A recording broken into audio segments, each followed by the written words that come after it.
Us now live from Washington is Congresswoman Delia Ramirez, a Democrat representing Illinois' 3rd District. Congresswoman, thanks so much for joining us this morning. Thank you for having me. So many Republicans on Capitol Hill might be giving themselves sort of a pat on the back. They have their president, they have their speaker, and now they're pushing a legislative package that you say actually abuses the power of Congress. Why? I mean, look, it's really clear that even as the rules package was passing last week, and they prioritized the bills that they are going to bring to the floor, as early as today, right? They're talking about bills that would absolutely, in many ways, dismantle education, come after trans rights and sports athletes. We're talking about 6 or 7 bills that specifically all about immigration and immigrants without actually having a due process and judiciary hearings that we necessarily need to have. They want to be able to rush these bills to the floor as quickly as possible. And I think it just demonstrates to you that they have no intention in really exercising democracy and having healthy debate. Some of these bills are bills that they had passed for messaging last year, but these are really dangerous bills. I mean, some of these bills are talking about if you educate an undocumented 5-year-old that a city, right, or entity that would be considered to have any sanctuary status would lose its federal funding.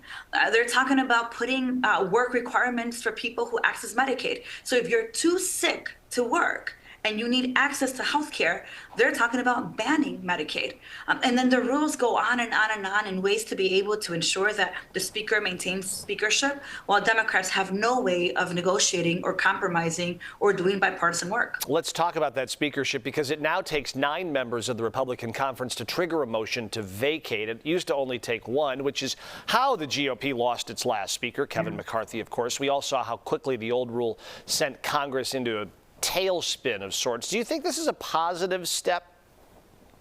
I mean, it's a positive step for Speaker Johnson, right, which obviously is who wrote the rules in coordination with a number of members, including some Freedom Caucus members that had initially asked for the 1-member motion to vacate.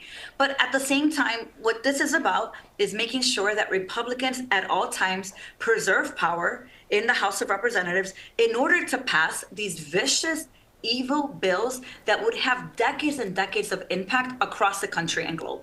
After yesterday, does it seem to you, as some have said, namely critics of incoming President Trump, that there's one party that refuses to cede power and there's another party that's willing to see the peaceful transition of power happen? Was that starkly on display from your perspective yesterday?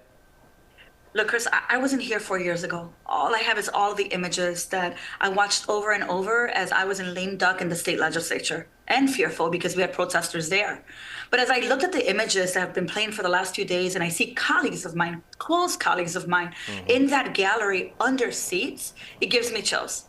Yesterday, when I walked in to the Capitol, there were police everywhere. I mean, literally every single corner had dozens of police. It made me think about, gosh, to certify an election, to preserve democracy, we need to have this in place to do so. But when I walked in, it was a room of people, many celebrating to my right, others like me wearing all black, not mourning democracy. Actually, we recognize when we acknowledge and certify elections that were won fairly, which is exactly what we did yesterday. But what you saw to the right was grin from the same insurrectionist sympathizers that were willing to lose lives in order to prove their point and in order to be able to bestow, their king, which is Donald Trump. Congresswoman Delia Ramirez, thanks for putting it in perspective and giving us your first-person account from yesterday. We really appreciate it. We'll talk soon down the road. Have a great day.